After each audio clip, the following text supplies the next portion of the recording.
From a tender age, you have created and sustained a legacy of fighting for the freedom and the dignity of the people. You are indeed a real hustler. Your visit comes a few months after elections in Colombia and Kenya. Both elections were entrenched in the deep desire for change, focused on uplifting and dignifying the people at the bottom of the pyramid. Our people embraced the conversation that it was time to dignify the hustler in Kenya and the nobodies in Colombia. They identified with our humble background and trusted us with leadership. Our President, Dr. William Ruto, who sold chicken to make ends meet, wore shoes for the first time in high school.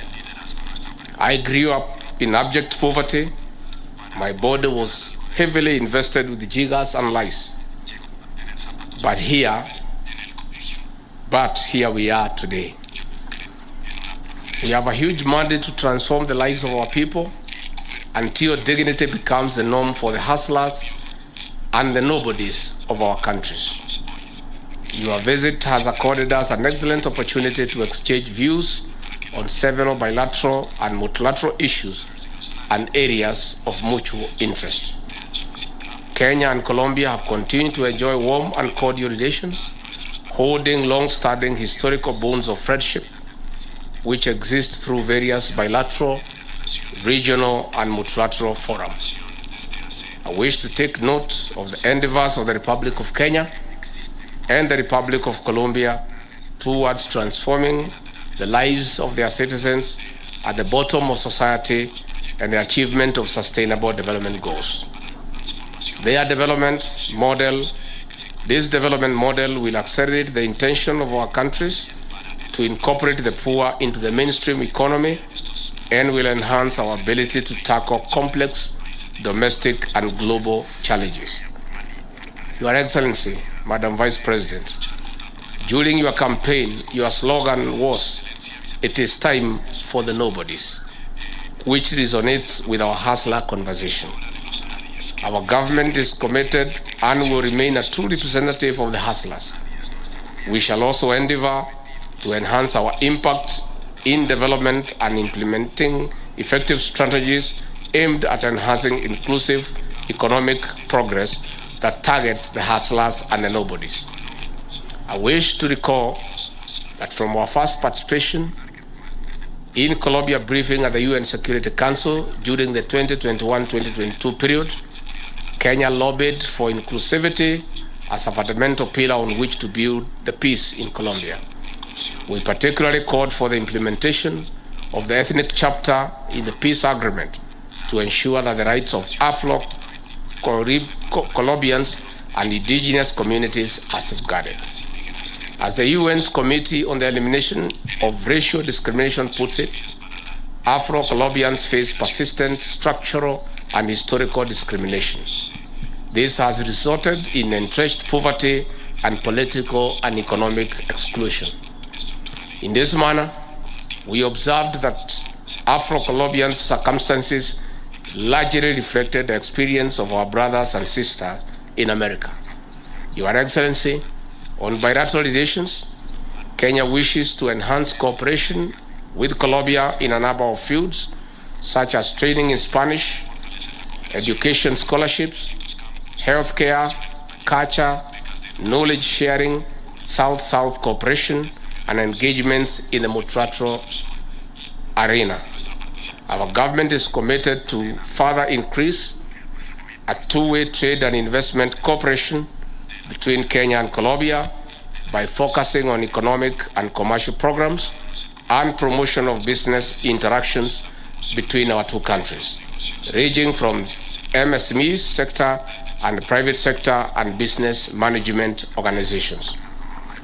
Our political consultations have explored the need to establish direct flights between the two countries, which will be an enabler for trade and investment for people-to-people contact.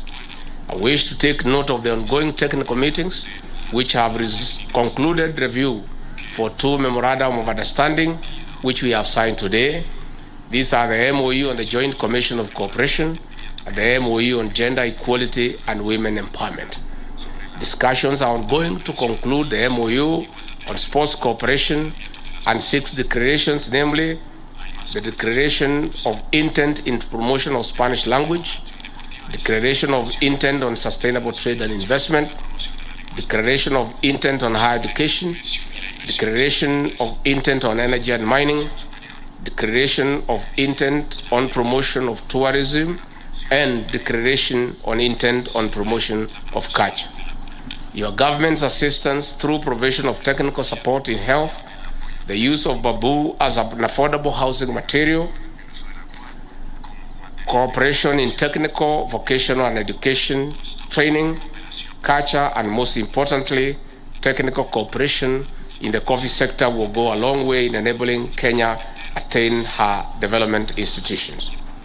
We look forward to partnering with Colombia in creating linkages between Africa, diaspora in the Caribbean, Latin America, and North America regions. In conclusion, Your Excellency, we are glad that the government of Colombia has invited our Chief Justice and the President of the Supreme Court, Lady Justice Martha Koome, and the Governor of Homa Bay County, the Honorable Gladys Wanga, to represent us at the International Day of Afro-Descendant Women in Bogota on July 25th, 2023.